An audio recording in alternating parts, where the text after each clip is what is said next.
Welcome, welcome, welcome, welcome to Step of the Flatbush Don TV, where we don't glorify the streets, but instead we learn from them. The wise learn from the mistakes of others, while the fool keep making the same mistakes over and over, expecting a different result. We all make bad choices, but the greatest among us use the lessons learned to help others avoid the pitfalls of the street, death style.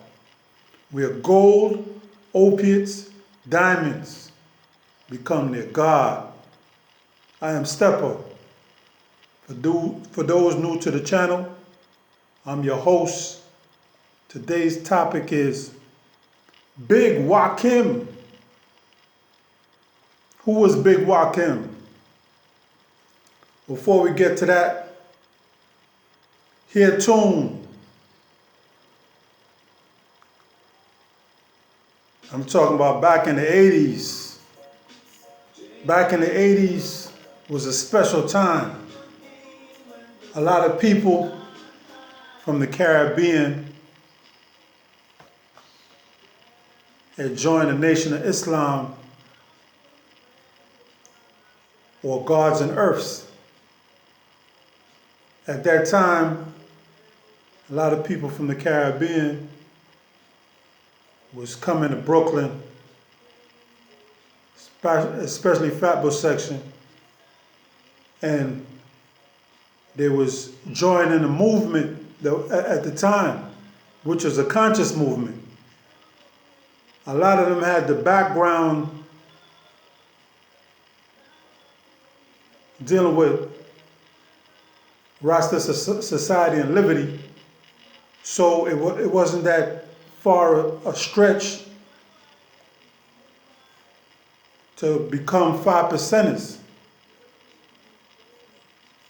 One of these individuals was Big Wakim from off Tennis Court.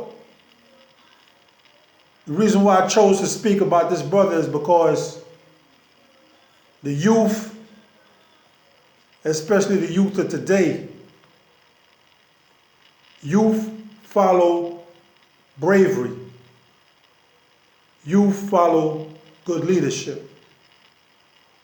With these gang situations you see today and the senseless killings that's going on, that's due to bad leadership. And when I say bad leadership, I mean that the individuals who's in leadership don't really care about these young soldiers. They send them to do stupidness, get themselves all caught up, life sentences or what have you, crazy bodies, and they don't even look out for them, just leave them for dead. And they just move on and recruit more soldiers. I don't agree with that. Big Wakim was, at that time, a person that I looked up to and I admired, because not only was the brother a warrior,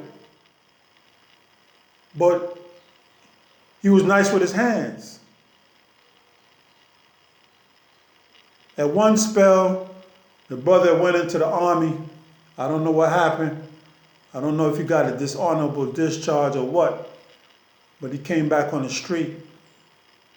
I'm talking about the Clark's days, the Sham the Baron shirts, pinstripe pants, sharkskin pants, Lee suits, Kangos, checker Kangos. You know what I mean? Some people was wearing Pumas, some people was wearing Adidas. It depends on your preference. At that time, that's the era that I'm talking about, where conscious movement with the 5%ers,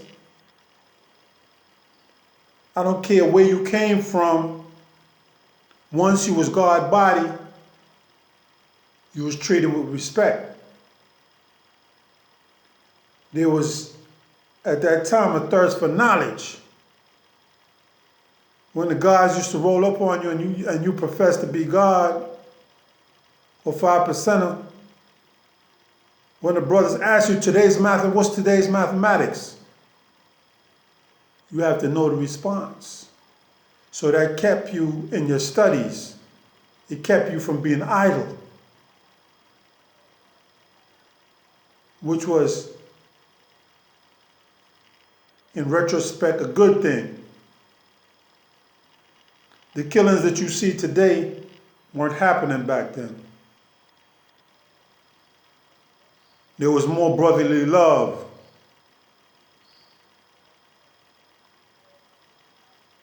Even in the Caribbean community, there was more love.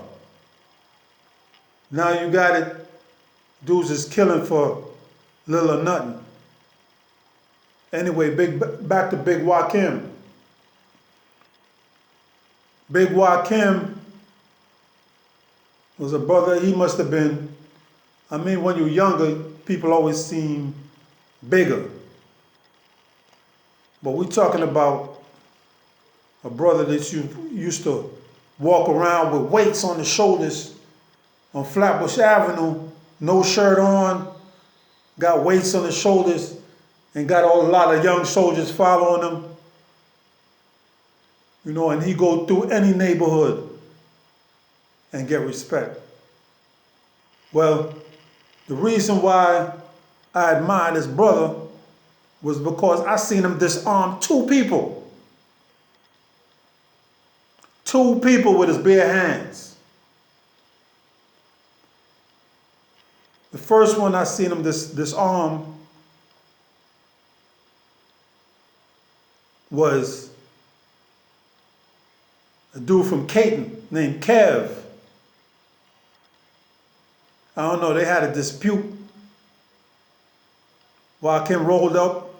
Kev tried to pull a big 357 on him.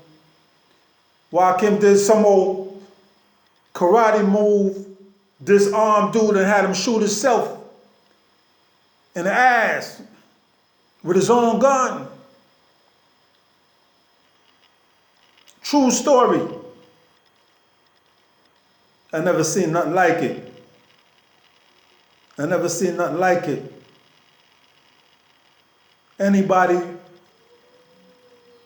from back in the days that don't know Big Joaquim is not from Flatbush.